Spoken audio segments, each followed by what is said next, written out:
আসলাম, দেখো ম্যাগির বড়া।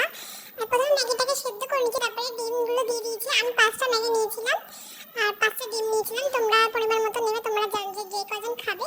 ডিমগুলো এভাবে ঢেলে রাখলাম একটা বাটিতে, তারপর ম্যাগিটা সেদ্ধ করে ম্যাগির মশলাগুলো একে একে দিয়ে দিলাম।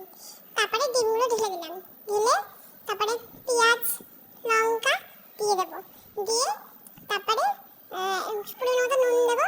তোমরা নুনটা বুঝে দেবে, দিয়ে তারপরে মাখিয়ে দেবো। তারপরে কড়াইতে তেল দেবো, তেলটা গরম হবে, তারপরে ম্যাগিগুলো ছেড়ে দেবো।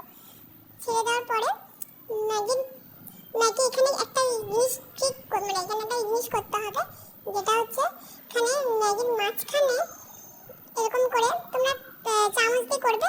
আমি এখানে হাত দিয়ে করেছি। তারপরে চামচি দিয়ে মাঝখানে একটু ফাঁকা করে নিতে হবে। তারপরে আমরা ডিমটা একে একে মাঝখানে দিয়ে দেবো, ঠিক আছে? মাঝখানে দিয়ে দেবো। আমার একটা একটু মিস্টেক হয়েছে, পড়ে গেছে, তোমরা একটু ঠিক করে করো। হ্যাঁ, তারপরে উল্টে দেবো। উল্টে দেওয়ার পরে আমরা হালকাটা ভেজে নেবো। তারপরে একটু বিট লবণ ছড়িয়ে দেবো। বিট লবণ ছড়িয়ে আমাদের ম্যাগি রেডি। ভিডিও ভালো লাগলে লাইক কমেন্ট শেয়ার করে দিও।